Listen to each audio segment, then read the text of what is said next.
Aduh, tak boleh lagi.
Syukur Allah berkumpul pada hari ini mengambil sedikit ilmu berkenaan khusus bersama jenazah yang dianjurkan oleh Surah Al-Ihsan Tasmania.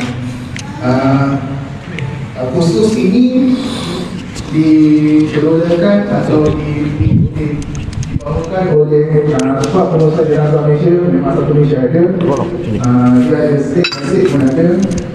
So, tanpa membuang masa, saya mohon Komisi Surau untuk memberi kesempatan untuk ini.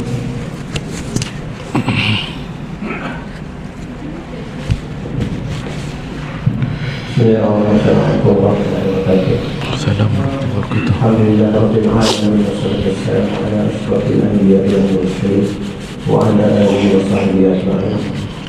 Pertamanya kita memerlukan kehadiran tim daripada Sebab Pengurusan Jenazah Malaysia yang diketuai oleh Nabi Zainal untuk khusus pengurusan jenazah surau kita.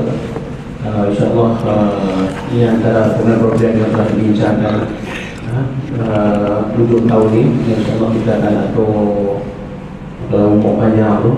Kalau jenazah kita tak diuruskan, InsyaAllah banyak jenis program yang kita akan atur untuk surau ini.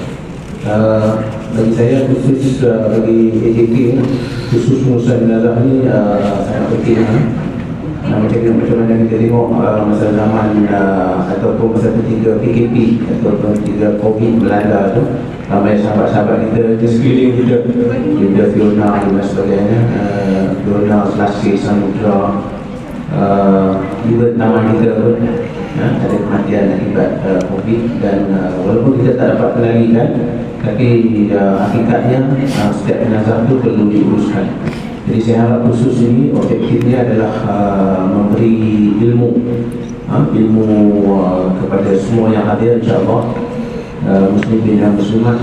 Sedikit sebanyak kita ada pengetahuan, ada ilmu sama ada teori ataupun insyaAllah sebagai praktikal. Dan kita harap satu hari surau kita dapat mengendalikan jenazah di kalangan jemaah sendiri. Sekarang ni kita ekspor ke kita ikhwan, bantuan ikhwan dan muhajirin. Kita harap surau kita ada keupayaan dan ada kemampuan untuk mengendalikan ahli-ahli jemaah tersebut. Jadi sekali lagi saya ucapkan ribuan terima kasih kepada yang dapat menghadirkan diri, difahamkan daripada Selasih pun ada juga yang hadir. Terima kasih. Dan sekali lagi saya ucapkan ribuan terima kasih kepada tim skuad pengurusan jenazah Malaysia yang dapat meluangkan masa untuk memberi khusus, mengendalikan khusus. Dan terima kasih kepada Saudara Fazal yang mengaturkan dari khusus hari ini. Sekian wabillahi taufiq. Assalamualaikum warahmatullahi wabarakatuh.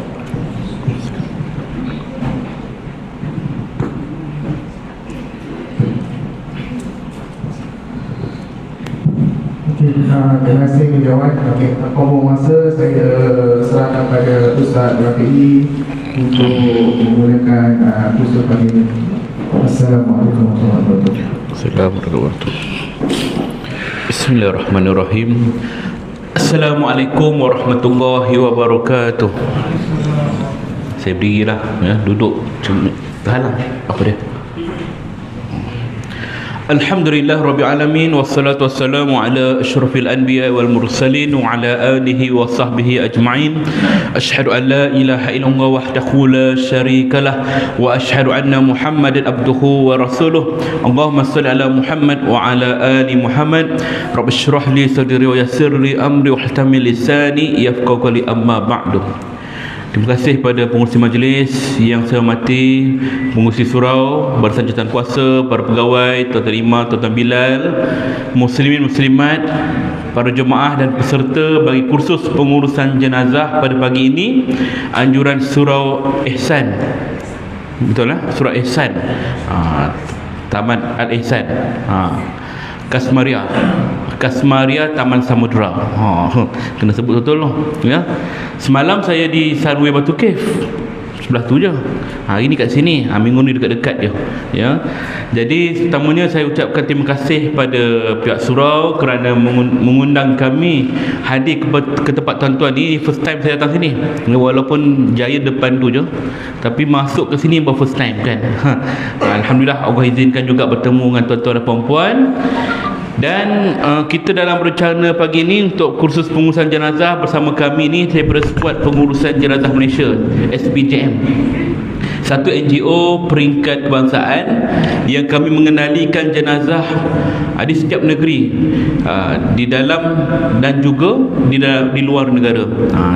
Sebab apa, bukan hanya jenazah Islam, termasuklah jenazah bukan Islam, iaitu dari sudut logistik kami akan bantu, iaitu kenderaan, pengawitan mayat, pembakaran, itu juga adalah di bawah pengurusan kami. Dan termasuklah pengurusan jenazah luar negara yang nak bawa balik ke Malaysia, nak keluar terbang ke sana, itu ekspor, import, interprot, semua itulah kan. Jadi tuan-tuan, jabat kami tak jauh, Melawati je, dekat je Taman Melawati, sekali jalan 5 tu sampai dah. Dan pagi ini untuk kursus pengurusan jenazah kita ada 2 slot, teori dan juga praktikal. Dan saya rasa pagi ini kita akan buat selama lebih kurang dalam 4 jam, tapi kita akan ada rehat kejap lah, mungkin setengah nanti kita akan rehat. Dan cuba berakhir kali ikutkan jadual 12.30. Sebab takutlah kan ada kenduri kahwin ke, mana tahu kan. Nak pergi kenduri kahwin lepas zuhur nak pergi dah ni kan. Dulu saya buat kursus jenazah, dululah masa sebelum lah saya hadir kursus jenazah 1 bulan. 1 bulan. Masa tu bukan saya hadir lah, guru saya hadir tahun 1998 di Masjid Negara. Sebulan. Pasal apa dia buat sebulan? Daripada awal nazak sampailah ke liang lahat, gali betul-betul, semua komplit dia ajar. Lepas tu fikir tak perlu dah kita panjang-panjang, buat kan 2 minggu. 2 minggu pun panjang juga. Akhirnya saya rumuskan kepada 2 hari, pagi petang. Alhamdulillah hari Sabtu tu ramai datang, hari Ahad separuh kan, ramai tak datang. Kemudian saya buat 1 hari, pagi petang sama juga, pagi ramai, petang tinggallah separuh perempuan dan macam tu. Dan saya cuba compactkan kepada 4 jam, memenuhi segala keperluan 1 bulan yang dulu kepada 4 jam ni, dari sudut kematian daripada awal nazak sehinggalah ke liang lahat. Dan saya cuba lagi kawal balik supaya tidak melibatkan banyak pergerakan. Yalah kita bersama dengan orang macam-macam status, ada yang warga emas, ada muda, jadi nak berpindah randah tu pun masalah juga. Jadi semua program untuk kursus pengurusan jenazah hanya dibuat dalam ni saja, tak ada pergerakan. Macam mana berlaku nanti kita akan terangkan. Okey, pertama untuk program ni kita dah bagikan kepada tuan-tuan buku nota kecil. Nota kecil tu hanya mengandungi 3 perkara dalam topik teori pertama kita ni. Bagaimana berhadapan dengan orang yang sedang nazak, sakaratul maut. Ini dalam hal orang tengah nazak. Kita akan terangkan apa nak buat, takkan menangis saja kan. Mak kita, ayah kita tengah nazak, kita tengok saja tak tahu nak buat apa. Ini kita akan sentuh nanti. Yang kedua, bagaimana berhadapan dengan orang yang baru meninggal dunia. Baru meninggal nak buat apa? Takkan Tuhan kan hantar ke surau ikhwan kan. Sini surau ikhwan ya, mandi kafan sini tak ada pula, surau ni tak ada lagi. InsyaAllah saya dapat banyak ruang kosong ni, boleh buat. Orang sini lepas kursus buatlah ya. Mana-mana kursus pun saya tengok memang majoriti akan dikuasai oleh orang perempuan. Semalam dekat Taman Samudra tu, dekat Taman Samudra tu Cave tu, sampai kita orang lelaki kena halau keluar waktu praktikal. Tak muat lah ustaz, orang lelaki buat kat luar lah, dihalau kita. Okey lah, tak apalah, saya bawa lah keluar kan. Nampak gaya ini macam tu juga kan. Tapi memang biasa macam tu. Mana-mana ceramah, mana-mana kursus haji, umrah, kapal, perempuan majoriti. Kursus jenazah pun begitu. Tapi time ada kematian, orang perempuan lah susah nak cari. Mana pergi akak tu, tak berani lah. Laki akak tak ada kan, macam alasan dia. Tapi insyaAllah lepas ni untuk Taman Samudra ni kita ada ramai pelapis ya. Kemudian kita akan terangkan urusan dokumentasi berkaitan pengurusan jenazah. Apa nak buat? ketika mana baru meninggal, apa nak, macam mana nak dapatkan surat kubur, surat sijil kematian, ni semua kena terangkan juga. Kadang-kadang orang tak tahu dia meninggal malam tadi, keluarga dia tengok saja. Kenapa? Surau tak buka. Besok pagi subuh baru kita pergi surau. Pergi subuh, orang surau tanya, dah buat report belum? Belum, tak buat laporan lagi. Dah buang masa daripada malam tadi kan. Ni kita kena terangkan juga. Dan yang keempat, rukun pengurusan jenazah. Ni kita akan selitkan juga, InsyaAllah, dalam bab teori. Buku kecil yang tuan-tuan dapat, perempuan dapat tu ialah buku percuma. Ambil lah hadiah saya. Ada tak dapat lagi? Oh, ramai tak dapat lagi. Tak apa lagi kan. Baik, buku ni saya edarkan bagi pada tuan-tuan dan perempuan untuk peserta sahaja secara percuma. Ambil lah kan. Dia merangkumi 3 bab ni. Tak komplit lah, tak ada urusan mandi, tak ada urusan kafan. Kalau nak yang lengkap, komplit, bayarlah kan. Ni dia buku dia. Allah, terpadam pula, tersentuh. Ni pengurusan jenazah mudah sahaja. Istimewa disertakan kaedah dokumentasi pengurusan jenazah reput dan berisiko tinggi. Makna mayat biasa, mayat reput, mayat terbakar, semua ada gambar, semua siap kan. Jadi bukan tuan-tuan boleh kuasai untuk mandi mayat biasa je, sebab kita akan berhadapan dengan pelbagai jenis mayat. Apa jenis mayat kalau tu macam-macam. Ada mayat mati lemas, kembung, ada mayat yang reput, ada mayat yang berulat. Memang kita nampak macam macam mana nak uruskan tu. Buku ni ada panduan ni, insya-Allah. Termasuklah solat, termasuklah bacaan talqin, termasuklah penjelasan tentang solat jenazah. Kita ada jual kat Shopee je, RM35. Tapi untuk istimewa untuk peserta kursus pagi ini, harganya RM40. Tapi bukan dapat satu, dapat dua. Kalau beli dua, RM40 lah. Satu RM20 harga dia. Buku apa satu lagi ni? Ini ialah buku 40 kisah orang mati. Pengalaman saya tak banyak. Sepanjang 18 tahun ni, saya bukukan dalam 40 kisah je. Ini pun kisah-kisah yang saya ingat. Maknanya banyak lagi lah yang ada lupa kan. Ni yang dapat saya bukukan. Itu adalah cerita tentang ibrah dan iktibar. Cerita baik-baik je. Janganlah tuan-tuan fikir nak tengok cerita macam buku Mastika, meninggal, lidah terjolek, mata terbulat. Tak ada. Ini cerita baik-baik je kan. Nabi sebut, ambillah kebaikan, ambillah ibrah kepada orang yang meninggal dunia. Ambil cerita yang baik-baik. Apa yang baik-baik je lah. Tapi orang kita ni setiap kali saya urus jenazah, ustaz ada tak cerita pelik-pelik? Apalah kan, cerita hantu ke mistik ke, dia gemar cerita macam tu kan. Tak cukup lah cerita tanah kubur kat TV tu, tak cukup lah sinetron, nak lagi cerita yang lain kan. Ini saya terangkan dari sudut yang baik-baik sahaja. Boleh dapatkan dekat luar nanti dengan urus dia saya. Nanti boleh nampak lah macam mana buku dan sebagainya. Baik tuan-tuan, 4 topik utama ni kita akan mulakan teori pagi ni, dan praktikal nanti kita akan buat 4 perkara juga, iaitulah berkaitan dengan mandi, kafan, solat dan ke bumi. Semua sekali kita cover, insya-Allah. Dalam bab mandi nanti peserta lelaki dan perempuan kita akan berasingan. Ada nanti urus dia perempuan akan bantu tuan-tuan, ibu-ibu semua. Yang lelaki bersama dengan saya, insya-Allah. Tapi saya nak terangkan dari sudut praktikal mandi ni. Kursus bersama saya, berdasarkan pengalaman saya start mengajar kursus ni tahun 2012, maknanya 10 tahun dah. Kalau saya menggunakan air waktu kursus nanti, confirm akan jadi 2 musibah. 2 musibah. Apa musibah dia? Musibah pertama, tuan-tuan dan perempuan banyak main air. Itu biasa. Walaupun kita berinteraksi dengan orang tua ke, orang gemas ke, dewasa ke, tapi dia gemar main air waktu praktikal urusan jenazah nanti. Sebab apa? Pasal yang jadi model nanti kawan-kawan juga. Tujam lah dia nak kenakan ke kawan dia kan. Dia siram kat sini, dia jirus kat hidung orang tu, dia geletik kaki orang tu. Jadi main-main je lah nanti kan. Dan musibah yang kedua, kalau kita guna air nanti, yang jadi model nanti confirm balik demam panas.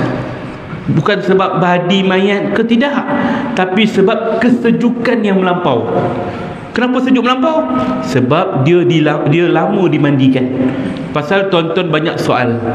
Time tu lah tanya, Ustaz ni air apa?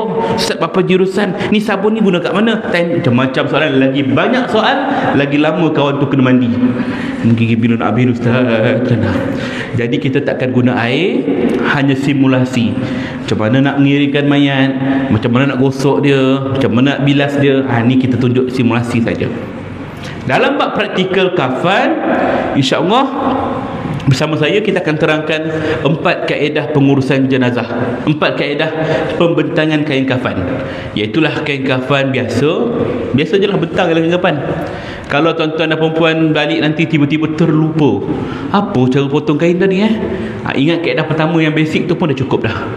Okey lah. Yang kedua, bagaimana nak bentang kain kafan kalau mayat tu badan dia besar kan. Kita bidang 60 je kain, tapi kalau ikut mayat ni bidang 90 kan, tak cukup lah tu kan. Takkan nak jahit kain tu, mana pula nak cari jarum apa semua. Macam mana nak buat? Kaedah tu kita akan terangkan.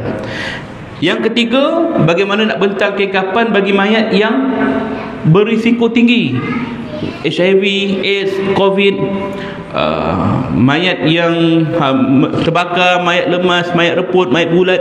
Ini kita terangkan macam mana kaedah nak kendalikan kes-kes begini. Dan yang keempat ialah kaedah yang lebih praktikal untuk lelaki dan perempuan sesuai. Maknanya kalau tuan-tuan belajar cara yang keempat ni, maknanya tuan-tuan juga boleh uruskan jenazah perempuan. Maknanya kalau kata yang meninggal tu mak ke, anak ke, adik-beradik ke, kita nak bentang kain kafan untuk kakak kita, buat kaedah yang sama. Ibu-ibu pun boleh belajar kaedah ni. Maka kaedah ni juga sesuai untuk jenazah lelaki, sesuai praktikal. Kadang-kadang ada orang buat berasingan, kit jenazah lelaki, kit jenazah perempuan, sama je kan, tak ada beza pun antara satu sama lain. Sebab dia kata ni kain lebih, kain apa, tak. Kaedah kita je. Saya hanya gunakan 10 meter kain, tak banyak, 10 meter. Mungkin di luar sana ada yang pakai 13 meter, 18 meter pun ada. 10 meter cukup dah sebenarnya, tak payah banyak-banyak ya. Jadi itu akan berlaku secara serentak dan secara santai. Maknanya tuan-tuan dan perempuan, jika ada persoalan, boleh tu angkat tangan, tanya saya. Jangan malu, jangan segan. Dia biasanya saya tengoklah trend orang kita ni, episod pertama, episod kedua, dia akan tanya. Dia diam. Ada soalan? Krik, tak ada. Dia rancak waktu bila? Waktu praktikal nanti, sampai tak cukup time, habis pukul 1. Kalau banyak tanya, lepas zuhur nanti tak selesai lagi kan. Itu biasa kan. Ya, insyaAllah tuan-tuan dan puan boleh tanya soalan. Jika ibu-ibu rasa segan nak tanya, seganlah nak tanya, tulis atas kertas, lipat kemas-kemas, bagi kat orang depan, tolong pas kat saya. Jangan buat kapal terbang. Nah Ustaz, ya. Baik.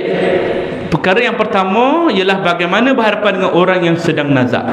Soalan pertama saya nak bagi tuan-tuan dan perempuan, orang tengah nazak ni macam mana keadaan dia? Agak-agak lah, takkan tak pernah nampak orang tengah nazak. Macam mana keadaan orang tengah nazak? Semput lagi? Tak sedar lagi? Terlantar. Okey, betul dah. Itulah jawapan dia. Orang nazak, dia dalam keadaan terbaring. Pernah nampak orang nazak berdiri? Kau kenapa? Tengah nazak. Tak ada tuan-tuan. Yang lain-lain tu betul lah, tak sedar diri ke, sesak nafas tu biasa. Tapi yang tepatnya dia terbaring kan. Bila dia dalam keadaan terbaring, kita nampak tanda-tanda dia tengah nazak. Apa tanda-tanda dia? Antaranya dada dia tercungak-cungak, berombak-ombak dada dia kan. Kemudian mata dia naik ke atas. Ada setengah tu dia merapu-rapu cakap. Merapu-rapu tu kita boleh tahulah. Macam mana nak tahu merapu-rapu tu? Perkataan yang tak biasa kita dengar daripada mulut dia. Dia keluar cakap lain-lain ke apa. Itu tanda lah tu kan.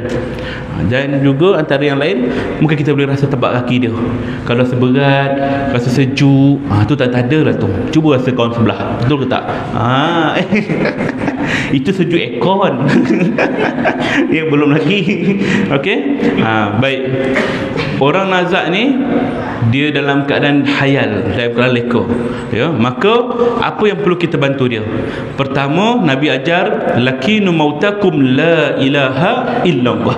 Talkinkan kalimah la ilaha illallah kepada orang yang hampir meninggal dunia. Ajar dia. Kenapa nak ajar dia? Sebab nak bimbing dia, dia lupa waktu tu. Ajar dia, dan kita hanya sebut la ilaha illallah. Cuba sebut la ilaha illallah. Tak payah panjang-panjang. Ni terpengaruh cerita drama swasta, terpengaruh dengan sinetron. Asal orang tu nak meninggal dia mengucap panjang. Ikut saya pak, asyhadu an la ilaha illallah. Yang heran tengah nazak tu boleh ikut, asyhadu an la ilaha illallah, siap sambung wa asyhadu anna muhammadur rasulullah. Aku bersaksi. Ini semua pembongak tuan-tuan. Ini semua pembongak tuan-tuan. Mana ada orang tengah nazak boleh mengucap panjang, tapi kalau berlakon drama boleh, pasal dia ikut arahan pengarah. Kalau pengarah tak puas hati, dia kata cut, hidup balik mayat tu. Kenapa tuan? Kurang feeling, buat sekali lagi. 30 kali hidup mati tak ada hal lah. Sebab berlakon. Hakikatnya orang tengah nazak yang sebenar-benarnya nak sebut kalimah Allah pun bukan perkara yang mudah. Bukan perkara mudah. Ya, kita ajarkan dia la ilaha illallah. Sekiranya dia dalam keadaan koma, dalam keadaan tak nak apa, lidah dia kelu, mata dia ke atas, tak ada apa-apa sebutan keluar daripada mulut dia, kita minta dia bagi tanda. Kalau dengar suara saya, cuba gerakkan lidah. Nampak lidah dia kan, mulut terbuka. La ilaha illallah. Nampak lidah dia bergerak. La ilaha illallah. Ini tanda dia terima. Okeylah. Kalau saya kata lidah tak bergerak, cuba gerakkan mata. La ilaha illallah. Dia bergerak mata, gerak-gerak ke kelip-kelip ke, maknanya dia terima. Okey. Cuba gerakkan jari, bagi dia signal. Minta dia bagi signal. Kalau dia bagi tanda, cukuplah. Jangan kita paksa dia. Dan kalau dia dah sebut la ilaha illallah sekali, dah dengar, tak payah kita paksa dia untuk teruskan lagi untuk ucap la ilaha illallah. Tak payah.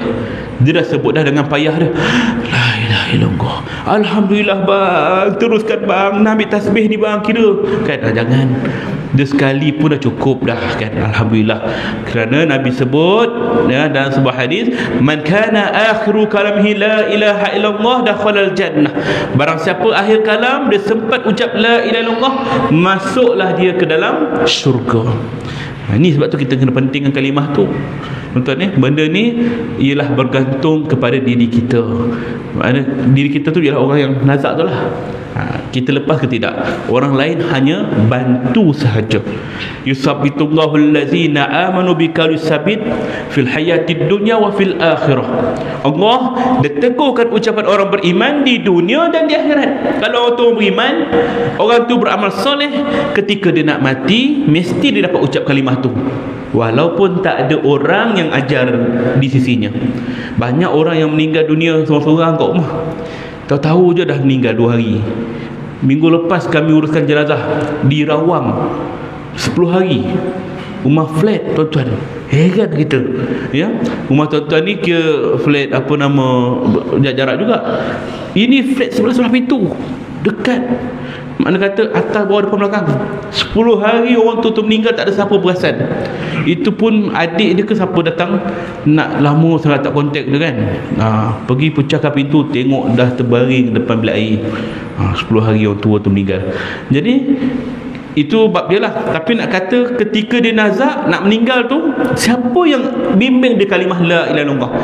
Itulah janji Allah. Kalau dia orang beriman, dia tentu dapat ucap sendiri, walaupun tak ada orang ajar pada dia. Itu bergantung pada kita lah.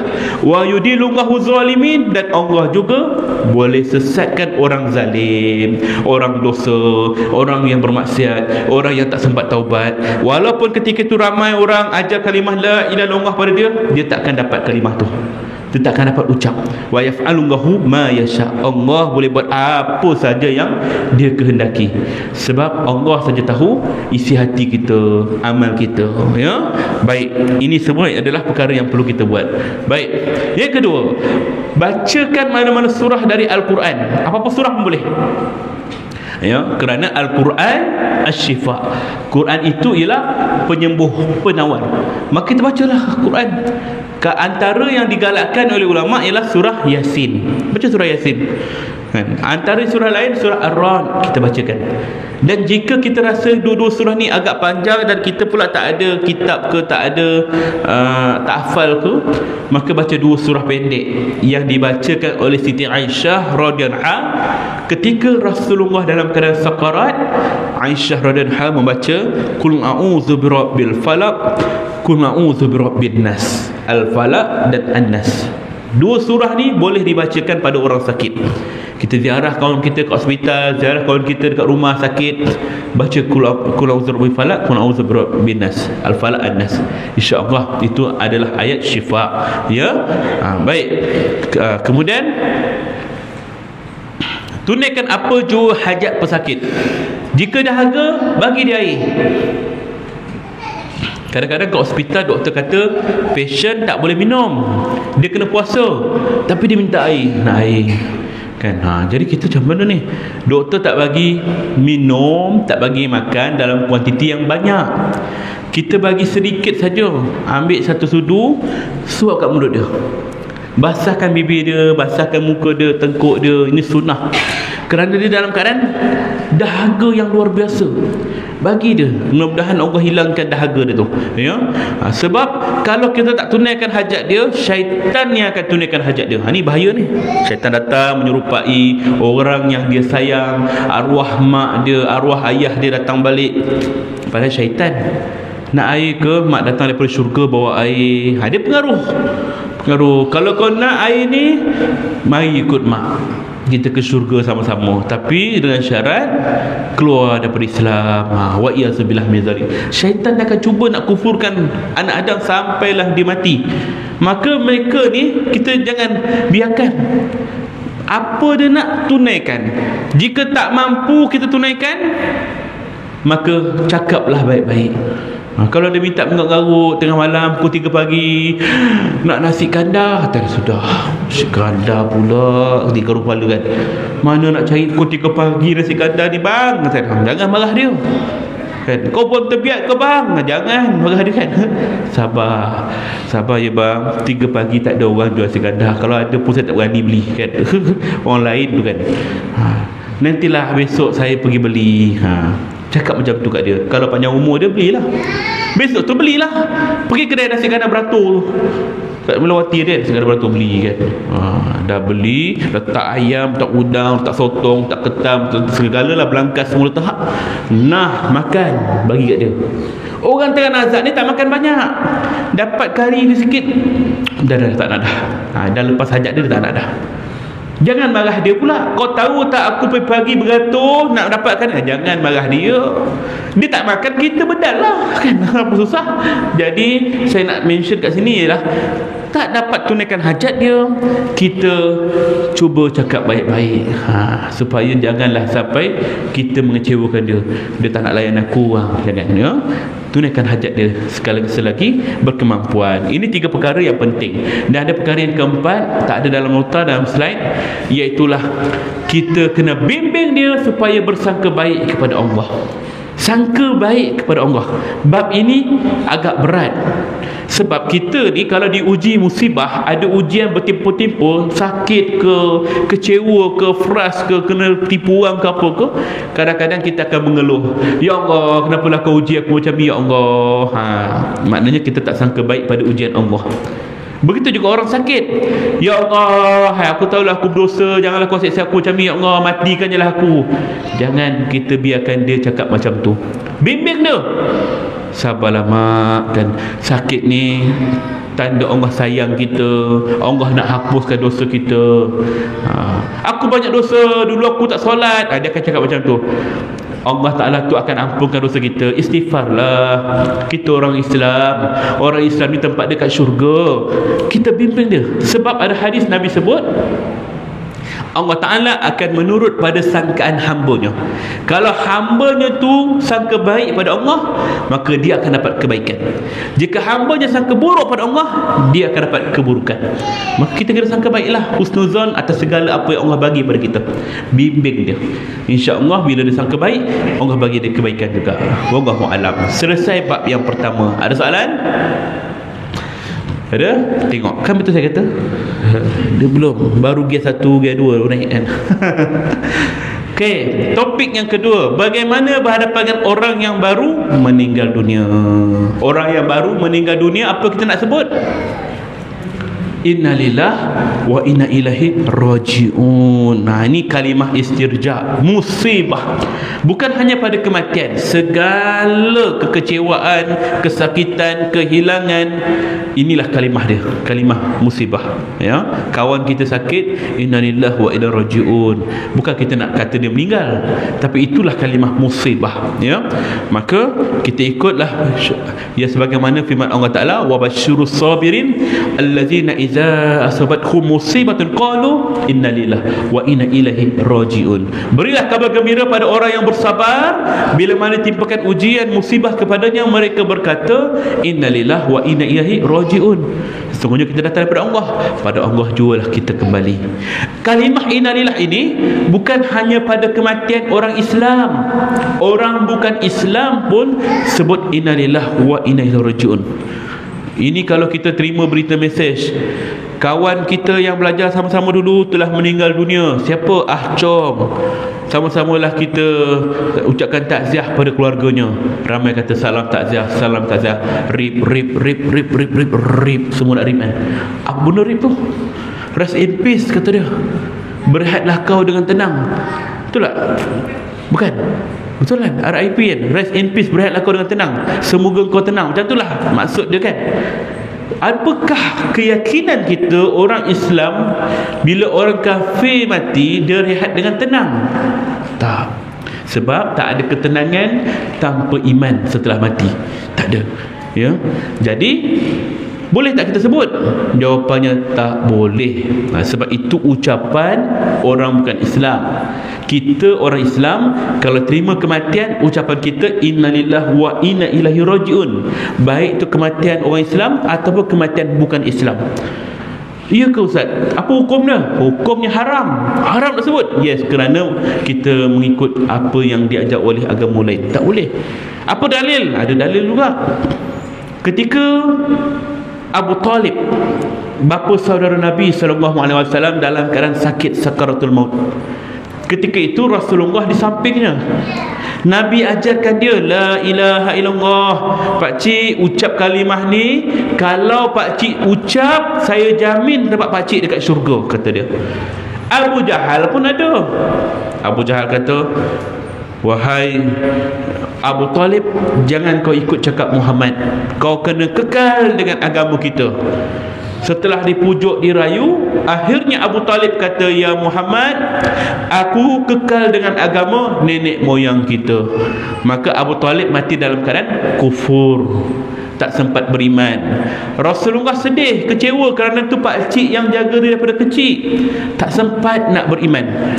Lalu Nabi pun berkata, wahai pakcik, aku berjanji akan mendoakan pakcik supaya Allah ampunkan pakcik. Dia berkata begitu. Maka Allah pun tegur Rasulullah, mendatangkan surah At-Taubah ayat 113, tidak boleh mana-mana Nabi dan orang beriman mendoakan kepada orang musyrik, sekalipun orang musyrik itu ialah kaum keluarganya sendiri. Sesudah nyata orang musyrik itu tempatnya di neraka. Maka Allah tegur Rasulullah. Maka berpandukan itulah kita pun tak boleh. Orang kawan kita meninggal, RIP tak boleh sebut innalillahi wa inna raji'un. Kalau orang kata tu bukan Islam dah. No, kita orang Islam bila terima apa-apa saja musibah, kawan kita bukan Islam meninggal pun innalillahi juga. Boleh tak ucap salam takziah? Boleh. Pergi jumpa keluarga dia, salam takziah ya aunty, uncle atas kematian anak uncle. Semoga keluarga tabah. Boleh ucap takziah. Ataupun guna bahasa English apa tu? My condolences. Betul lah? Betul lah? Kita ucap pada dia, silakan. Islam tak melarang kita menziarahi kawan kita, keluarga kita yang bukan Islam untuk tengok dia. Tak salah. Kita pergi upacara pengabumian dia, upacara pembakaran dia, boleh. Cuma yang Islam larang ialah kita ikut cara mereka. Tak boleh. Pegang colok ni, buat macam ni, tak boleh. Itu dilarang. Ikut tengok, sekadar melahirkan simpati pada keluarganya, dipersilakan. Ya, baik, lepas ni biasakan yang betul, betulkan yang biasa. Ubah trend, jangan sebut RIP, innalillahi wa inna ilaihi rajiun. Baik, ini kalimah dia. Dan kalimah ni juga bukan hanya pada manusia, binatang mati pun. Kucing mati, innalillahi rajiun. Kita beli ikan mati, innalillahi rajiun. Hamster kita mati, innalillahi rajiun. Terpijak semut mati, innalillahi rajiun. Rotek motor mati, innalillahi rajiun. Contoh lah kan. Jadi boleh saja sebut tu musibah kan. Baik, yang kedua, tutup mata jenazah. Tutup mata jenazah. Biasanya orang baru meninggal ni mata dia terbuka, dia pandang ke atas. Kita jangan lurus sangat, tengok atas. Bodoh dia pandang tu Tak, dia tak pandang atas tu. Roh dia keluar daripada kaki naik ke atas, keluar melalui ubun-ubun di kepala. Ubun-ubun tu kalau kita yang dah tua ni tak ada ubun, dah keras dah. Baby tu kita nampak denyut kepala tu kan. Itu ubun. Roh keluar situ, mata mengiringi pemergian rohnya. Maka di situlah mata akan terbuka dan kita yang ada di sisinya tutupkan mata dia. Bukan kerana dia ni tak lepas apa-apa ke, kenapa mata dia terbuka tu. Bukan, itu kerana fitrah kebiasaannya. Tutup. Dan sekiranya dia terbuka balik, jangan lagi tuan-tuan. Baru nak lagi, kenapa? Tu terbuka kan. Bukan saka kata raya tuan-tuan, bukan. Itu ialah unsur alami dalaman badan dia. Di sudut biologi pun, bila darah dia berhenti, stop, maka uratnya pun akan tegang, berbola mata dia ni akan mengembang, dia akan menonjol keluar. Itu biasa. Maka dia akan menolak kelopak mata ni ke atas. Maka apa perlu kita buat? Ambil minyak kat rumah, cuba urut perlahan kelopak mata dia supaya tertutup rapat. Urut. Guna minyak apa yang kat rumah tadi? Minyak masak, minyak zaitun, minyak urut ke apa ke yang sesuai. Kalau guna minyak masak, jangan guna minyak ikan tu. Disimpanlah minyak ikan kat sebelah kuali tu kan, dah goreng ikan malam tadi, boleh lah kocak naik segala keledak tu kan. Sapu kat mata, datang kucing jilat, rasa ikan. Jadi kita jangan guna minyak yang dah guna. Gunalah minyak yang baru, sikit je pun tak rugi ya. Sekiranya guna minyak lain boleh tak? Boleh, yang sesuai. Ada kat Kedah saya kuliah dekat Langkawi, Ustaz, tempat kami ni banyak minyak gamat, bolehkah? Kata dia, minyak gamat nak sapu kat mata mayat. Saya kata ikut rampah lah. Kalau rampah nak guna minyak cekapak pun boleh. Nak buat terkebil-kebil mata mayat berarti kan, pedih kan. Yang sesuai. Ada yang tanya, Ustaz, minyak petrol boleh? Asal boleh tanya, kau tanya kan. Minyak petrol haram, saya kata. Haram tu weh? Ya, haram.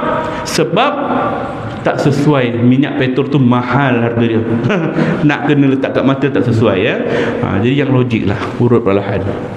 Dan sekiranya kita dah urut matanya terbuka lagi, cari kaedah kedua, batu kerikil. Ambil batu kerikil kat tepi jalan tu tersepah, ambil, bersihkan, confirmkan itu batu.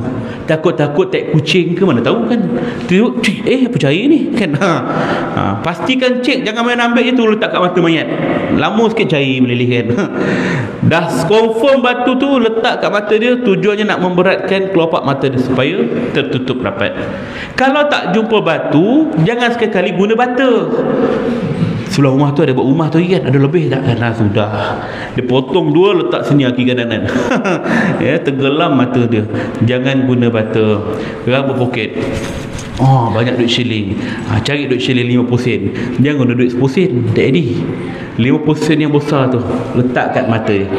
Ini antara kaedah untuk memberatkan mata dia. Kenapa shilling? Sebab shilling tu memang sentiasa ada kat rumah kita. Kadang-kadang bawah peti ais, kadang-kadang bawah almari, bawah karpet tu. Cuba angkat karpet rumah tu, bersepah duit shilling kan. Benda mudah cari kan. Jadi Guna tu sebagai alat. Ada orang kata tak boleh ustaz, ini kaedah Cina ni, orang bukan Islam je guna kaedah ni. Kita katakan dia bergantung pada nawaitu kita. Kita bukan nak tiru dia. Al-umuru bil maqasidiha. Setiap benda bergantung pada tujuannya. Innama a'malu binniat, bergantung pada niat kita. Ini alat saja. Kaedah untuk letak kat mata saja. Ya. Jika tak guna ni, guna barang lain boleh. Cari barang logam yang lain. Apa ada orang guna sudu kan lebar, letak pun boleh. Apa-apa kaedah pun boleh ya. Ingat kalau ni guna duit 50 sen sesuai. Jangan tulis RM50. Tak jadi. Tepek sini 50, tepek sini 50. Makin terbuka mata mayat pun dia. Ya. Dan yang keempat, guna pita pelekat, selotip lah, selotip kertas yang nipis. Jangan sesekali guna selotip double tape terus kaki kanan. Itu memang takkan terbuka kan. Selotip kertas ni kerana dia punya gam tu tak kuat sangat dan nipis. Jadi waktu kita nak cabut, nak mandi tu, kita nak buka balik, kalau kuat gam tu, dia tersiat dengan kulit mayat. Sebab kulit mayat dah mula rapuh. Jadi kita guna gam yang nipis ya. Kalau non muslim, dia guna gam tuan-tuan, gam uhu pula tu, gam gajah. Dia titikkan macam aimo.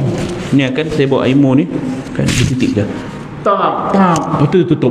Memang takkan terbuka selama-lamanya. Mulut dia tu kenapa elok je tersenyum kan? Dia letak gam. Sebab tu nampak mulut dia tutup rapat, dia letak gam tuan-tuan ya. Kita tak boleh ya, tu dah kira menganiaya jenazah. Itu kaedah mereka ya. Saya juga belajar dalam bidang pengurusan jenazah bukan Islam. Sebab itulah kalau tuan-tuan Google type Ustaz Undertaker, keluarlah saya. Kat Facebook ke kalau cari Ustaz Rafi ke apa, kadang tenggelam. Type Ustaz Undertaker, keluarlah kan. Apa? Kerana saya ada satu lesen yang orang Islam tak ramai ada. Bahkan mungkin rasa saya tak pernah nampak lagi orang yang ada. Banyaknya bukan Islam ada. Iaitulah saya ambil satu diploma khas, Science in Embalming and Undertaker nama dia. Sains pengawetan dan pengurusan mayat di Manila, Filipina. Saya ambil satu lesen khas untuk mengawet mayat. Waktu tu saya diajar mula-mula sekali baringkan mayat. Nak ceritalah ni. Kemudian kita kena cari 2 urat besar dalam badan kita. Ada 2 urat besar, arteri dan vein.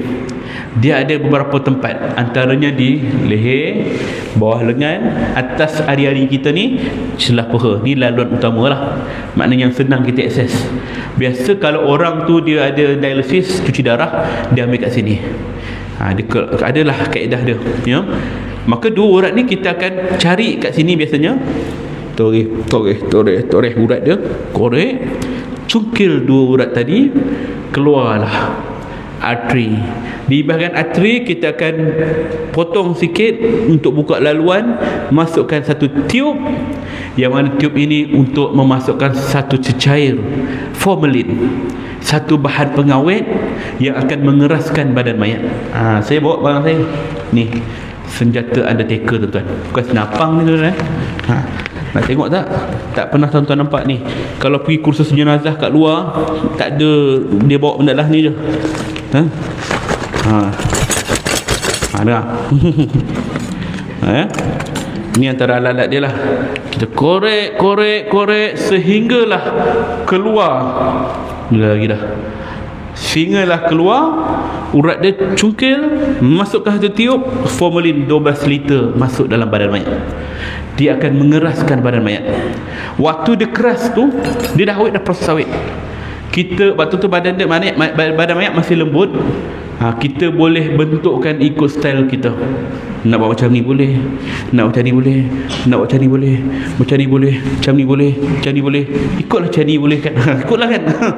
Ikut style kan. Sebab apa? Bila dia dah buat macam tu, jadi dia akan keras selama-lama macam ni. Dia akan mengeras. Bila ubat tu dah masuk dalam badan, tebuk pula ke satu lubang sini, urat arteri tu pula masukkan cecair lagi untuk muka pula. Di bahagian muka ni lah saya diajar untuk bentukkan senyuman mayat. Dia kata buat macam ni lah, Tapi dia tak cakap Negeri Sembilan, tuan-tuan. Dia cakap orang putih lah, saya translate kat Filipina kan mana ada Negeri Sembilan. Okay. Ini lah. Okey, lepaskan. Tersenyum mayat tu, tuan-tuan. Oh, macam ni cara dia. Sebelum ni tengok mayat Cina tersenyum, ni kan husnul khotimah. Besarlah kan. Rupanya tu kaedah dia.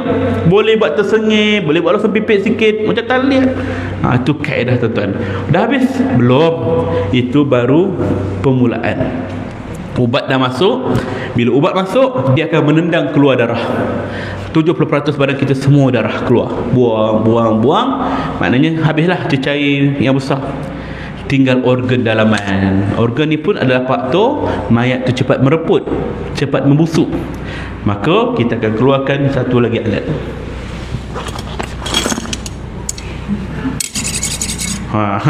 Ini namanya troka.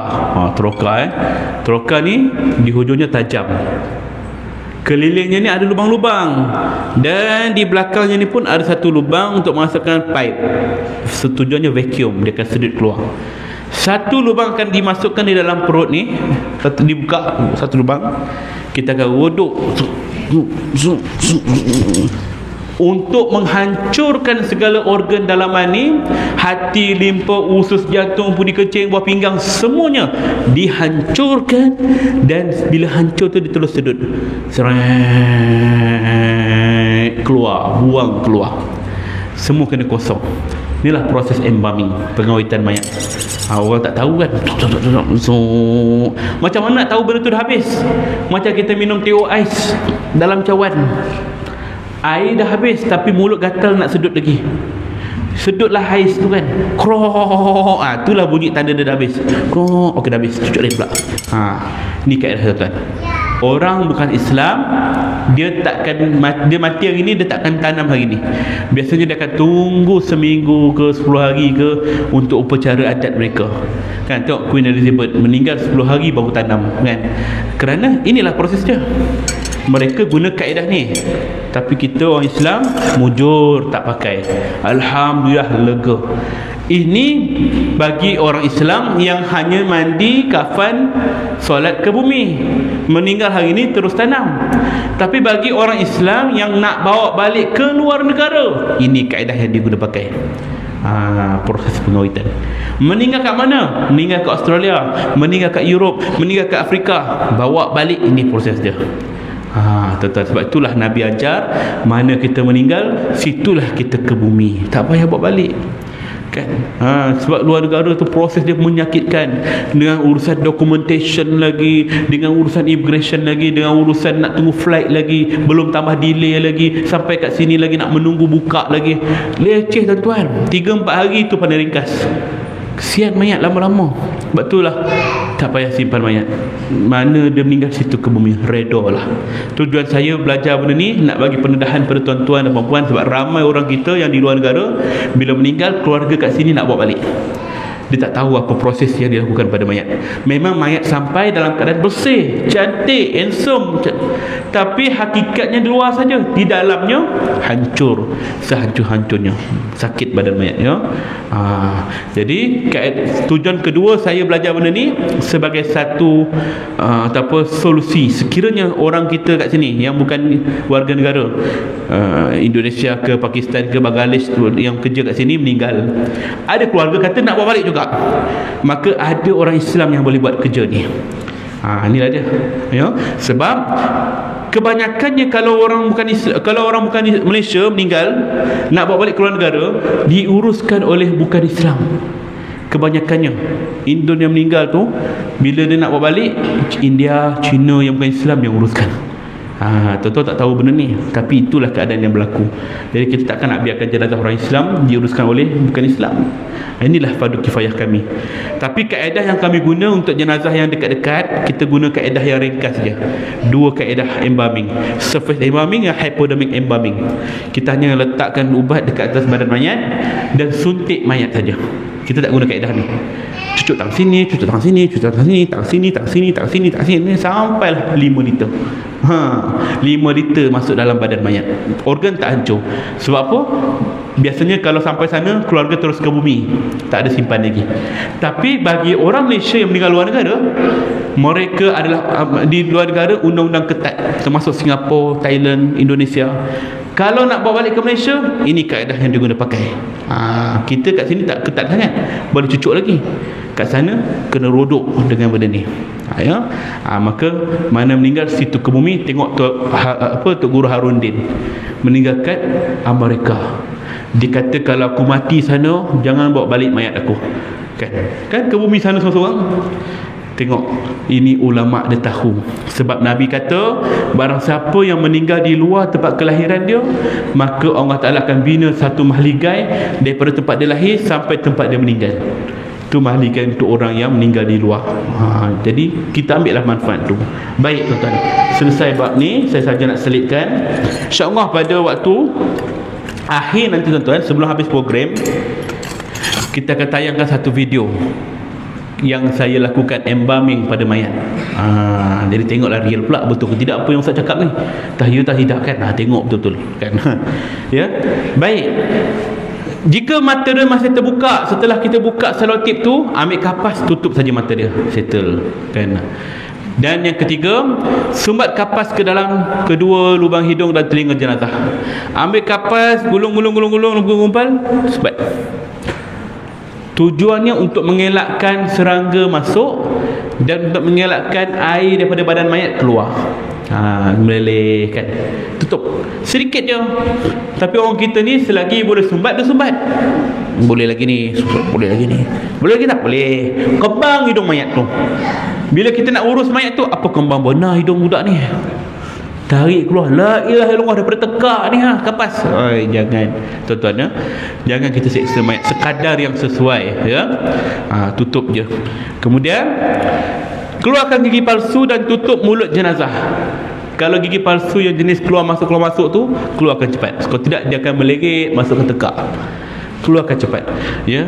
Biasa orang tua kita dululah, nenek kita ke apa, dia masa nak tidur, dia buka, letak dalam cawan dia, putung kan, dia rendam kan.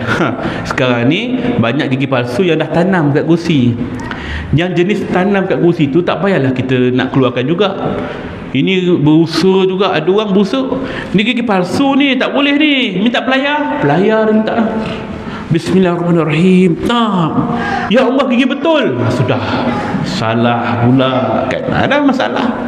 Kalau tak dapat cabut, biar. Ataupun dia guna yang besi kat gigi tu, apa benda? Braces kan, gigi besi tu kan. Jangan minta screwdriver nak buka pula.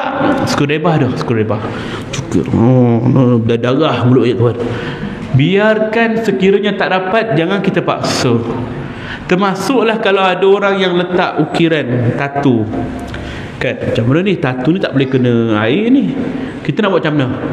Tahu pisau sagat yang potong apple tu, jangan buat macam tu. Tergamak tu. Saya tunjuk contoh saja. Jangan kita nak kikis ke, nak siat ke apa sebab tu kan tatu, gambar monyet, gambar rimau besar-besar. Tak boleh ni, kesian arwah ni, kita buang. Tak boleh. Menyeksa dia lagi kalau kita buang. Ya, biarkan sahaja.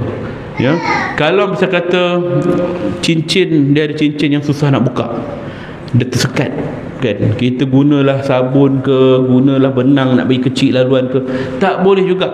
Biarkan, lalukan air saja atas cincin tu. Kalau boleh gerakkan sikit, tak boleh, biarlah ya. Bukan kita sengaja, itu di luar kemampuan kita ya. Kalau rambut dah berwarna merah, hijau, kuning, traffic light kan, nak buat macam mana ni?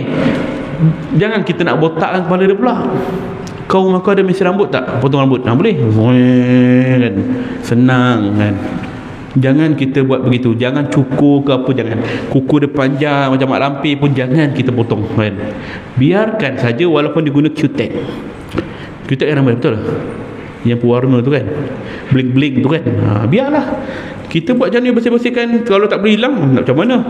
Dah selesai tu, perlu tak tayamum? Tak perlu tayamum, sebab kita dah mandi jenazah. Tayamum ni sekiranya tak ada air. Yang kedua, sekiranya mayat tu tak boleh kena air. Mayat ni boleh kena air, cuma ada terhalang. Yang terhalang ni bukan kita sengaja, kerana masalah pada mayat, maka itu di luar kemampuan kita. Mandi je lah, tak payah tayamum, ya. Baik, selesai bab itu, ya.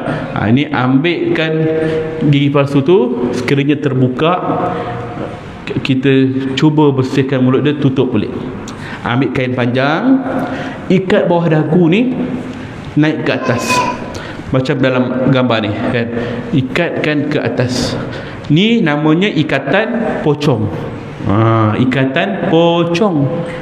Kita panggil pocong tu asalnya perkataan ni, dapat ke orang kita panggil hantu pocong. Bandar pocong, Bukit Pucong, Felda Pucong, semua nak pucong kan. Inilah dia, ya, kaedah dia. Ikat supaya dagu dia tertutup. Nampak comel sikit lah, tak adalah tenganga macam tu, ya.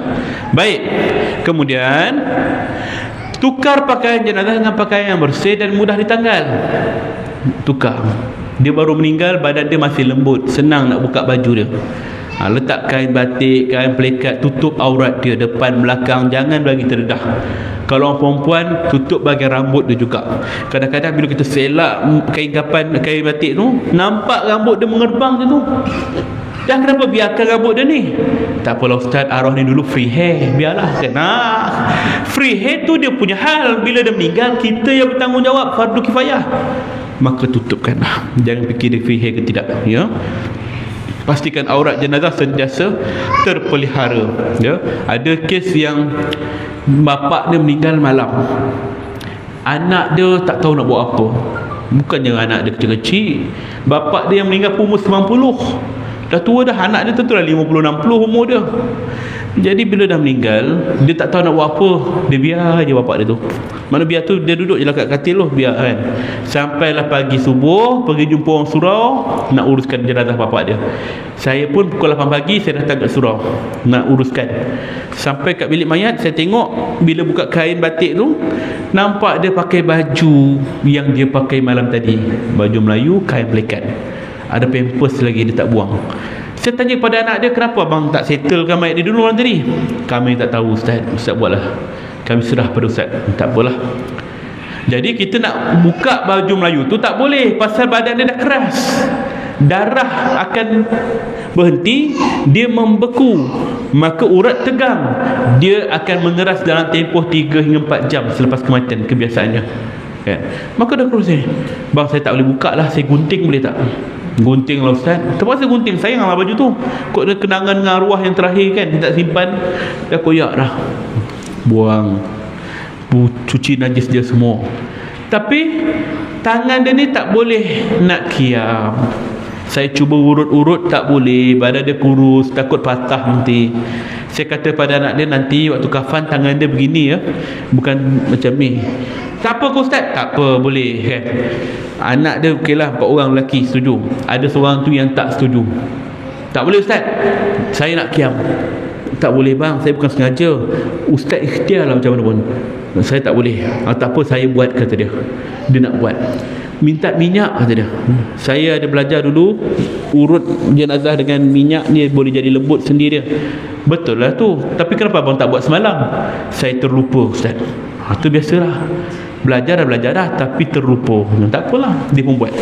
Dia urut. Dia cuba buat. Saya kata bang, jangan paksa bang. Saya nampak macam tak boleh ni. Boleh ustaz. Dia urut lagi. Dia try, bismillahirrahmanirrahim. Tak. Tiba-tiba terlonggar tangan bapak dia, patah. Macam ni kan. Kau nak sangat kan? Semua tergamam. Masalahnya semua pandang saya. Apa salah aku pula? Kau yang buat, kau yang bersalah kan. Semua muka merah padam. Abang dia tanya, ustaz patah ke tu? Tanya pula saya soalan akibat. Kau tanyalah adik kau tu kan. Tengok muka adik dia, muka pucat tuan. Lagi pucat daripada bapak dia. Menggigil macam ni, tak tahu nak kata apa, telur lidah dia. Ustaz patah ke tu? Saya pun dah blank dah, kenapa aku nak jawab ni kan. Ya Allah, segala hukum fatwa semua keluar dah ni. Akhirnya saya dapat idea. Saya pegang tangan arwah tu, saya pegang. Tak patah bang. Tak patah. Habis bunyi tadi apa dia? Biasalah bang, kadang-kadang otot kita lenguh. Pernah otot tu bang kan. Saya cuba kawal situasi. Rupanya abang dia tak puas hati, dia pandang adik dia, nasib baik tak patah. Kalau patah, aku patahkan tangan kau. Ya Allah, hai, seram kita dengar kan. Dalam hati kecil saya kata, nasib baik aku tipu, memang patah pun. Sampai ke hari ni dia tak tahu cerita sebenar. Tapi kalau cerita ni lepas keluar, saya tahu nak cari siapa. Tuan jadi ni cerita betul ya. Apa saja keadaan mayat, jangan kita paksa dia. Tangan dia lurus ke kan. Ada mayat yang kita jumpa tangan dia begini, dia tak boleh nak bawa turun. Dah malam tadi dia landing cerita Netflix ke EPL ke FIFA ke tak tahu kan, tak boleh bawa turun. Macam mana ni ustaz kan.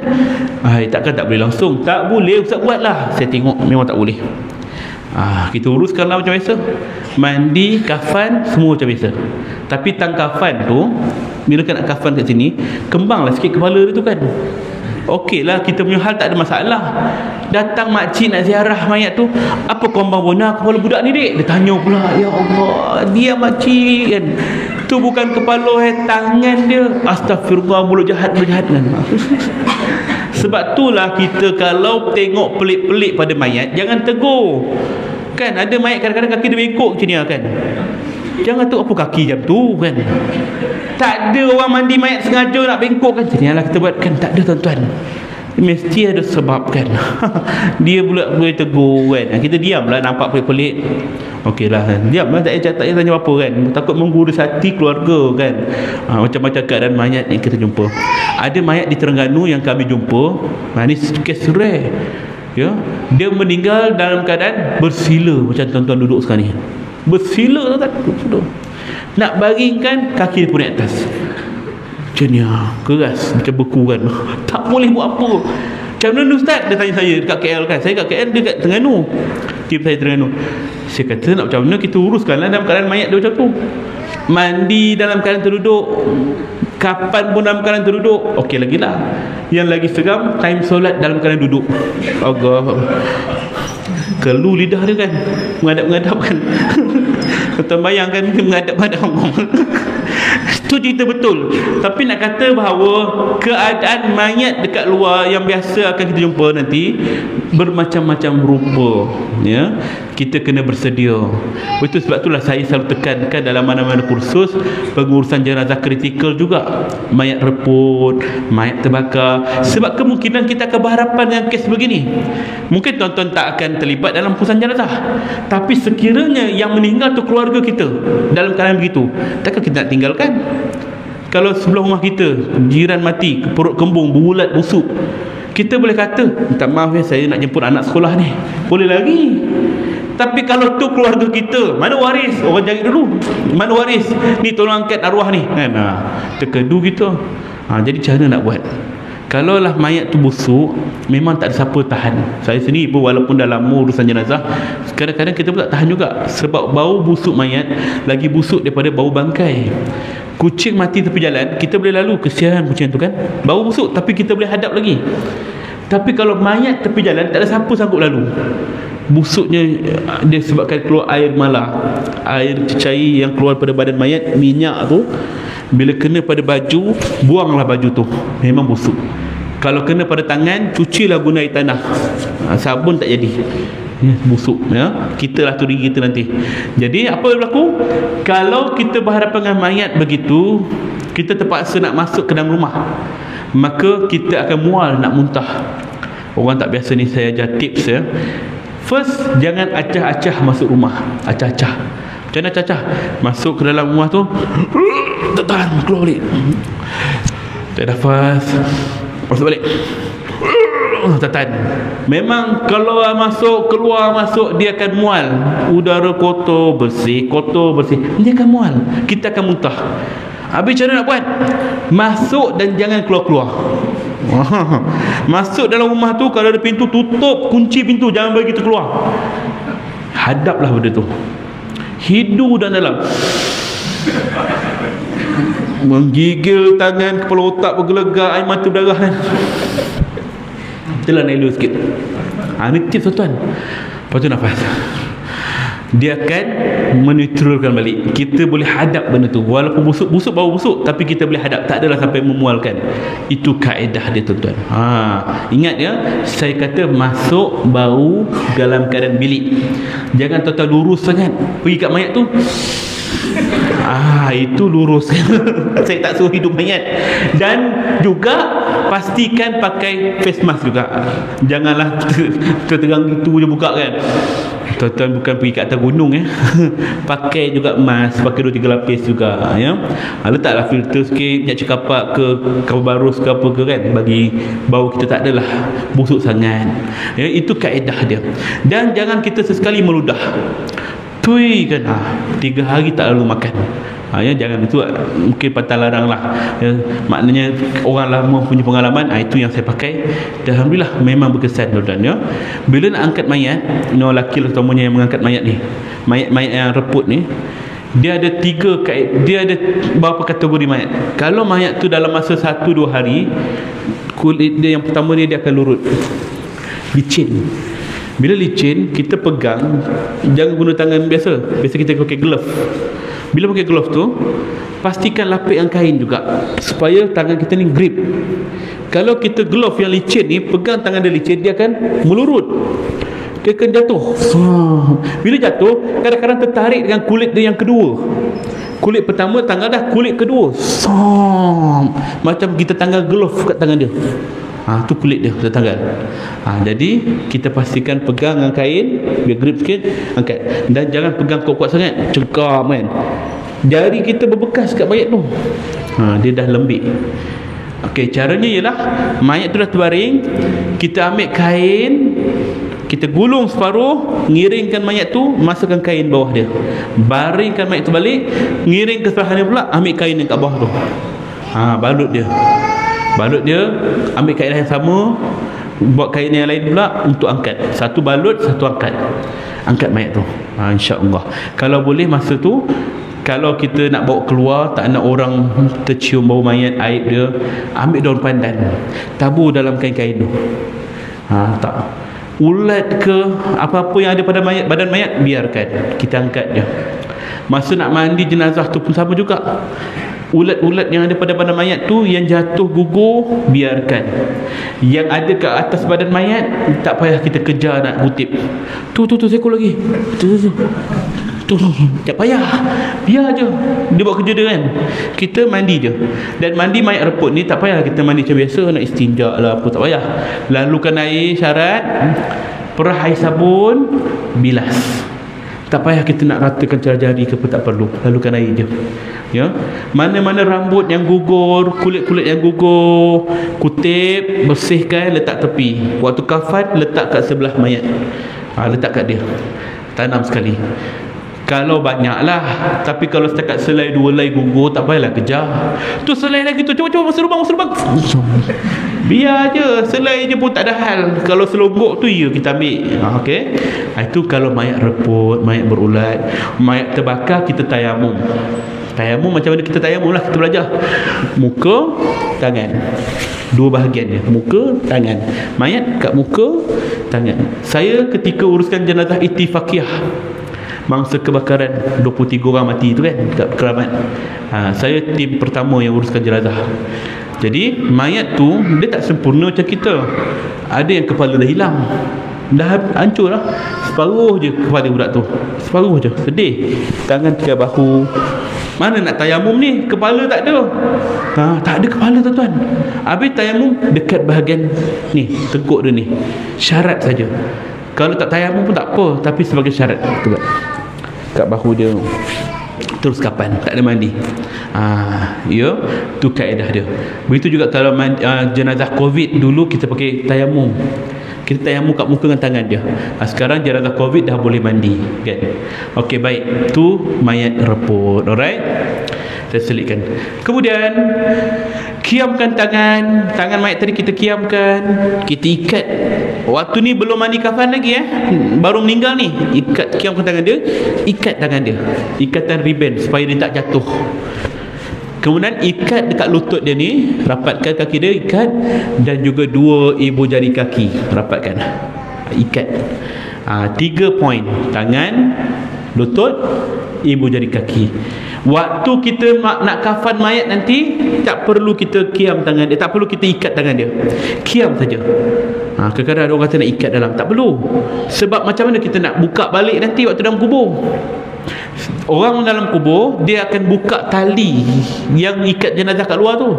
Tapi kalau kita ikat tangan dia, macam mana kita nak buka? Tu antara perkara yang perlu kita buat. Adab kita pada mayat, kena longgar tali-tali semua, ya? Tak perlu ikat waktu kafan. Baik. Dan letakkan satu benda yang sederhana berat atas perut mayat. Biasanya kita letak apa? Gunting, kan? Orang letak gunting atas perut mayat. Kenapa orang letak gunting? Pernah nampak tak orang letak gunting? Biasa, kan? Kenapa gunting? Tak semestinya gunting. Kalau kita letak remote aircon boleh, remote TV boleh, nak letak botol mineral boleh, apa sahaja benda yang sederhana berat. Tujuannya untuk mengelakkan perut kembung, dia naik, angin masuk tapi dia tak boleh tolak keluar, maka kita kena tahan. Sebab tu kena gunting. Kenapa guna gunting? Ni mesti kurafat. Kita fikir, kan, mesti ada kurafat ni, kan? Tak ada kurafat dah. Orang tua dulu dia letak perut, letak gunting atas perut mayat supaya nak memudahkan tukang mandi mayat. Dia tanya, "Dek, kat rumah ni ada gunting tak?" "Ada atas perut mak tu." Senang dia capai. Itu saja, tuan-tuan, tak ada maksud lain, ya. Mudahkan kerja saja, ya. Apa saja barang lain pun boleh, tak ada masalah, ya. Kemudian guna wangi-wangian untuk tutup bau mayat. Dulu orang bakar kemenyan, orang bakar setangi, wangi, kepul asam. Ni bagi makan jin ni. Tak, bukan bagi makan jin, nak menutup bau mayat. Sekarang kita tak payah bakar-bakar, gantung kat dinding je. Tu ada satu, kan, 5 minit sembuh, kan, MB pure, kan. Tak payah bakar-bakar. Tapi kalau nak bakar lagi bagus, bukhar tu, kan. Dia bakar setangi ke, bakar cendana ke, kan, bau busuk mayat akan dapat ditutup, ya. Okey, selesai. Ada pertanyaan? Ada? Yep. Bilakah atau hari apa yang sesuai menziarahi ahli kubur? Wah, bilakah hari yang sesuai untuk menziarahi ahli kubur? Bila agak? Jumaat ke? Bila? Hari raya? Hari-hari pun tengok. Secara khususnya tidak ada hari yang istimewa. Maknanya boleh tengok hari bila-bila pun boleh. Tapi digalakkan ziarah pada hari Jumaat, bukan kata wajib, digalakkan kerana hari Jumaat ni pahala kita berlipat kali ganda. Bila kita ziarah, tentu kita akan doa, tentu kita akan baca Yasin ke, tahlil ke. Mudah-mudahan pahala yang berganda tu dapat pada si mati. Ya, tidaklah kata tu mesti hari Jumaat, mesti hari raya. Tak ada siapa kata wajib. Nak datang sudah. Hari-hari pun datang pun tak ada masalah. Dan bukan hanya kita datang tengok mayat tu sekadar untuk doa saja. Kalau sekadar datang untuk doa kat rumah pun boleh. Kalau lepas solat kita doa untuk mayat arwah, kan, boleh sampai. Tapi apa keperluan untuk datang ziarah kubur? Bersihkan kubur mayat, itu betul. Dari sudut fizikalnya, kita boleh bersihkan kubur mayat. Cabut lalang, ada pula pokok cili, ada pula pokok ciku, ada tu, kan. Kan lama sangat tak tengok ziarah kubur ni, kan. Kalau adalah pokok cili, pokok ciku, tuan-tuan makan tak agak? Mana datang baja tu, kan. Jadi mayat tu kita tujuan kita ziarah untuk satunya untuk menginsafi diri kita bahawa satu hari nanti pun kita akan mati. Dan antara yang lain, tujuan kita ziarah kubur supaya kita dapat menghilangkan atau mengubatkan rindu pada mayat. Si mati ni pun dia rindu kita, ya. Harapan jenazah dalam kubur dua benda pada kita. Pertama, sentiasa doakan dia, sedekahkan Al-Fatihah apa-apa kepada dia. Yang kedua, ziarahlah kubur dia, kerana si mati tahu siapa yang datang ziarah kubur dia. Dia dengar ucapan kita. Kenapa dia rindu? Dia akan rindu walaupun yang mati tu orang baik, dia akan rindu kita. Kalau keluarga lah, macam kita lah, kita duduk kat bandar, mak kita kat kampung, hari-hari video call, tanya khabar semua. Last kali mak kita akan cakap apa? Kau bila nak tengok mak? Kau tak rindu mak ke? baliklah kan. Hari-hari video call tak cukup, hari-hari kirim duit tak cukup, tak nak jumpa depan-depan. Kalau orang hidup pun rindu pada kita begitu, apatah lagi orang mati. Bukan tak terima doa daripada kita, tapi dia nak kita ziarah dia. Tengoklah dia kan, ziarah dia, dia tahu. Kenapa begini? Rasulullah pun rindu pada kita. Kita selawat dekat sini, sampai tak pada Rasulullah? Sampai, insya-Allah. Tapi kenapa Nabi suruh bila sampai Madinah pergi ziarah makam dia?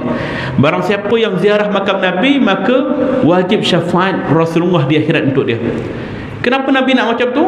Kerana Nabi rindukan umat dia. Bila kita datang kat kubur Nabi, Nabi tahu kita datang. Masya Allah. Kalau Nabi pun, manusia agung pun boleh rindukan umat dia dalam kubur tu, apatah lagi kita ni. Bila mati, kita rindukan pada keluarga kita juga. Jadi itu tujuan dia, kita ziarah kubur, ya. Baik, ada soalan lain? Yutan? Ada setengah tempat tu, banyak ada dalam rumah, dia tak tabung kat tepi tu. Maksudnya seolah macam meminta sedekah, macam mayat pula minta kan. Baik. Ataupun tak keluar pada rumah. Okey. Saya kalau pergi ada kat rumah ada kematian ke apa, jarang saya nampak tabung. Biasa saya nampak jak. Jak yang dibalut dengan kain putih kan. Dia letak kat sebelah mayat ke, dekat tepi pintu ke. Jadi kadang-kadang saya terfikir juga, kenapa dia letak jak? Tapi orang akan tahu letak jak tu bukan nak bagi air kan. Tak jak kita tuang air kan. Tak ada. Atau kita nak minta, mana air dia? Tak. Orang tahu kalau letak jak tu maksudnya letak duit lah tu kan. Jadi kenapa jak? Sebab kalau saya fikir logik lah, tabung tu lubang dia kecil, jadi masuk dia bukan kecil. Kalau jak tu mulut dia besar, mudah-mudahan besar lah masuk kan. Itu saya punya logik lah. Tapi soalan tuan tadi, adakah kenapa kita letak tu? Sebenarnya kebanyakan kebiasaannya yang letak jak tu bukanlah keluarga. Kebiasaannya kadang-kadang orang luar ataupun jiran yang prihatin. Kadang-kadang ada orang datang, dia nak sedekah sebab dia tahu bukannya mayat, untuk keluarga dia. Nak bagi duit waktu nak jumpa keluarga macam tak patut pula. Jadi orang pun sediakan tabung, siapa nak sedekah letak dalam tu. So, biasanya orang ziarah meninggal, orang ziarah yang kematian ni, dia tentu akan bagi sedekah pada keluarga dia. Dan itu juga sunnah, ya. Sunnah kita bersedekah ketika ada satu keluarga ditimpa musibah. Sedekahlah. Sebagaimana Rasulullah bersabda, masaklah untuk keluarga Ja'far kerana dia baru ditimpa musibah. Sayyidina Ja'far meninggal, mati terbunuh, syahid. Ketika itu keluarga dia sedih, Nabi suruh yang lain-lain tolong masak untuk keluarga dia, bantu. Maka kias kepada itulah kita letak tabung. Maknanya kita sedekah tu bantu dia. Duit tabung tu bukan duit arwah. Keluarga kata nak ambil ni, nak buat tahlil malam ni, boleh, gunalah. Keluarga kata saya nak buat ni, nak belanja ke apa ke, boleh guna. Tapi duit arwah tak boleh kita buat belanja untuk buat kenduri arwah, tak boleh. Arwah abah tu dia ada duit dalam bank tu, sebelum bank blok kau keluarkan 1,000, kita nak buat tali arwah malam ni 3 malam, tak boleh. Sebab itu duit arwah bukan duit dia lagi, ya, tu dah jadi duit faraid. Banyak lagi orang yang berhak, tak boleh kita guna duit tu, ya. Kadang-kadang orang tak tahu duit ni, dia fikir macam tak apalah untuk arwah juga, tak boleh. Kewajipan pada harta arwah pertama ialah selesaikan hutang dia dulu. Termasuk dalam bab hutang ialah pembiayaan urusan jenazah dia, mandi, kafan, kubur dia, ada kos, boleh guna duit arwah. Kalau tak ada orang lain nak bayar, arwah ada duit, guna duit dia, boleh kita guna duit tu. Kedua, dah selesai hutang-hutang semua, tak ada orang tuntut, bagi masa sikit, barulah kita faraidkan, bahagi ikut pada orang yang berhak. Ya, Allahu a'lam. Ada soalan lain dia? Kenapa orang dulu letak surah Yasin atas kepala jenazah? Orang dulu, sekarang pun ada tak sir? Kan? Letak surah Yasin dekat kepala mayat. Sebenarnya mungkin dia fikir macam ni ayat Quran mulia, kalau letak ni mungkin dapat pahala pada mayat. Tak ada keperluan pun. Mungkin tujuannya letak untuk supaya orang yang datang ziarah bukan datang bukan datang tengok je, bolehlah capai Yasin tu baca. Kita fikir macam tu je lah. Letak Yasin kat tepinya untuk mudahkan orang ziarah datang baca. Ada juga yang letak kat atas perut mayat. Ni tak boleh, sebab bukan tempat dia. letak kat perut mayat. Kita buka kain, apa Yasin kat perut mayat ni? Dia fikir mungkin dapat pahala ke apa. Tak ada apa-apa kesan pun.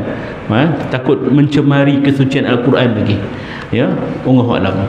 Ada soalan lain tuan? Saya pernah dengar berkenaan dengan kalau uruskan jenazah ni kita kena cabut punya cincin semua pakai Orang yang uruskan tu. dia akan menyakitkan jenazah. Betul ke? Baik. Orang yang uruskan jenazah ni kena buka cincin ke, kalau dia ada bagel kan, buka semua, takut menyakiti badan mayat. Satu mungkin betul, sebab takut nanti terkena pada, sangkut pada bulu pada mayat, tu sakit kan. Yang kedua, untuk mengelakkan kalau misal kata mayat tu mungkin ada kulit dia tertanggal ke apa, mungkin terlekat kat kita punya cincin, bahaya juga bawa balik. Tidur tak cukup, apa benda ni tak lepas ni kan, rupa tengok kat sebelah ni, ya Allah kulit apa pula ni kan. Sudah kan. Maka bersihkan tangan kita. Ya, soalan? Ya, ambil satu lagi soalan, kita tutup.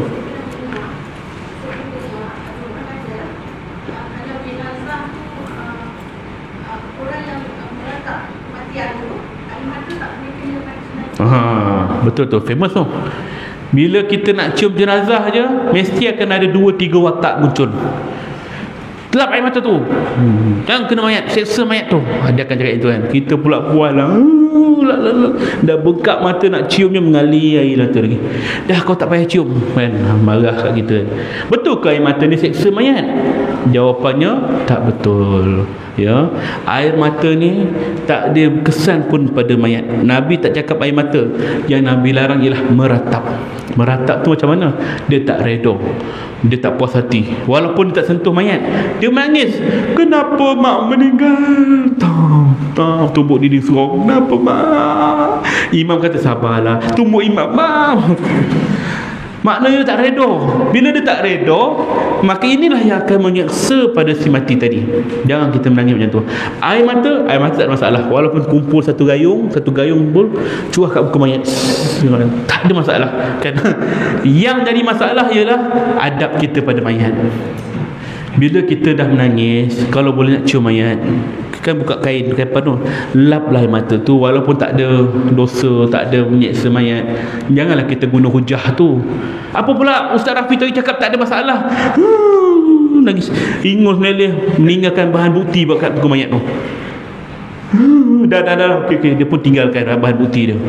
Orang belakang nak cium juga, dia buka kain, tengok belenda-belenda kan, telan elio dia. Tak pula imam, saya reda, tutuplah kan. Maka air mata tidak pernah menyakiti mayat, tetapi dia menyakiti orang belakang. Kena faham ya. Jadi kalau kita nak cium mayat, laplah adab kita pada mayat dan juga adab kita pada orang belakang, bukan kerana menyiksa mayat. Wallahu a'lam. Kita tangguh dulu. Kalau ada persoalan lain, tuan-tuan simpan, kita tanya balik. Kita berhenti berapa minit? 15 minit, bukan 10 sekolah, dah lajak sikit. Kita masuk balik ke dalam dewan ni. Okay, Assalamualaikum warahmatullahi wabarakatuh.